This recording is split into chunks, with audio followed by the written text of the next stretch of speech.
Hello and welcome to the News Hour at Haske-Tv. My name is Haske with the bulletin and now the news in details. President Bola Tinubu has unveiled the Climate Resilience Livelihood Empowerment Program for Displaced Populations, a 10-year, $250 million initiative aimed at restoring livelihood and empowering Nigerians displaced by climate-related disasters. The president made the announcement while delivering his opening address at a special event on climate-induced mobility held under Nigeria's chairmanship of the Rabat process, which brought together global leaders and developmental partners to examine the links between climate change, migration, security, and development. President Tinubu said the program reflects the federal government's shift from emergency responses to a long-time people-centered solutions that strengthen resilience and preserve human dignity. He explained that the initiative complemented other projects under the Renewed Hope agenda, including the Global Flood Disaster Management Project, which focuses on early warning systems, resilient infrastructure, disaster coordination, and community engagement nationwide. The president added that the federal government continues to support displaced families through targeted relief, resettlement, and recovery efforts, including the City Project, which provides planned communities with access to basic services and livelihood support. President Bola Tinubu has extended heartfelt condolences to Super Eagles captain Wilfred Ndidi on the death of his father, Mr. Sunday Ndidi. The condolence message was contained in a statement issued by the presidential spokesperson, Mr. Bayo Ananuga, in Abuja. Mr. Sunday Ndidi reportedly died in a road accident on Tuesday in Delta State. Condoling with the family, President Tinubu described the death as strategic and deeply sudden, noting that the late Mr. Ndidi's modest beginning and honesty left a lasting impression on those he knew. The president prayed that God Almighty will comfort the family and grant external rest to the departed.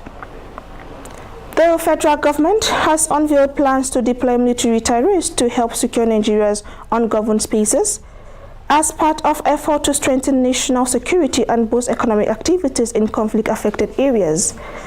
This follows the inauguration of an 18-member committee by the Minister of Defense General Christopher Musa, retired, tasked with reclaiming ungoverned spaces and repositioning the Nigerian Legion Corps of commissioners and veterans. A statement by the Ministry of Defense said the committee was inaugurated at the ministry's headquarters in Abuja, with the ministers represented by the Permanent Secretary, Mr. Richard. Speaking at the event, General Musa said the deployment of veterans will complement ongoing military operations by integrating experienced personnel into local security and development effort, especially in areas with weak state presence. He added that the initiative represents a shift from over-reliance on military offenses to a more inclusive and sustainable security approach that addresses the socio-economic drivers of insecurity. Troops of the 6th Brigade Nigerian Army operating under Sector 3 of Operation Wheelstroke have rescued a kidnapped victim during ongoing clearance and search and rescue operations in Taraba State. According to a statement by the Acting Assistant Director, Army Public Relations, Lieutenant Omar Muhammad, the victim was rescued at Dogongawa after being abandoned in the bush by his captors. The victim, identified as Mr. Gali, who was given medical attention and later united with his family. Preliminary findings reveal that Mr. Gali and other victims, Mr. Simon Olochukwu, were abducted on January 11, 2026 in Besi village in Benue State, where their driver was reportedly killed. The commander of 6th Brigade, Brigadier General Kingsley Chidebere Uwa, commended the troops and ensured that operations will be intensified to rescue the remaining victims and bring the perpetrators to justice. Let's take a very short break. When we return, the news will continue. Do stay with us.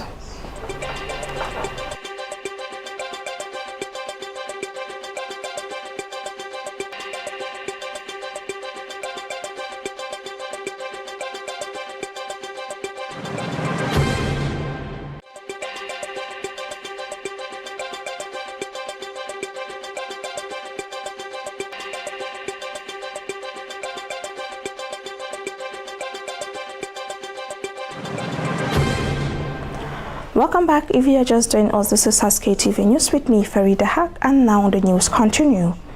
The Nigerian Air Force has ordered an immediate investigation into report of alleged civilian casualties following an air operation conducted on January 25 in Kurigi Village, Niger State. In a statement, Director General of Public Relations and Information, Air Commodore Ihemen Ojedemi, said the investigations will be carried out by a civilian harm accident and investigation team. He assured that the Air Force remains committed to protecting civilians' professionalism, accountability, and respect for the rule of law. The Independent National Electoral Commission, INEC, Lagos State has concluded plans to extend its continuous voter registration exercise from local government offices to ward on a rotational basis. The Lagos Resident Electoral Commissioner, Professor Ayebemi Salami, said the move is aimed at discouraging voter apathy ahead of the 2027 general elections. He disclosed that during the first phase of the exercise, over 139 voters were registered, with youth accounting for 65% of new registrations. Meanwhile, the chairman of the Nigerian of Journalists Oyo State Council, Akim Abbas, says artificial intelligence can only replace journalists who fail to update their digital skills. Speaking in Ibadan at a two-day AI training organized by the NUJ in collaboration with the American Open University, Abbas said a digital empowerment journalist remains a strategic partner in national development. He urged journalists to embrace analytical, data-driven and solution-oriented reporting. That has been the news as edited by Shatima Jidere. On behalf of the production crew, my name is Farida Haq, thanking you for staying with us.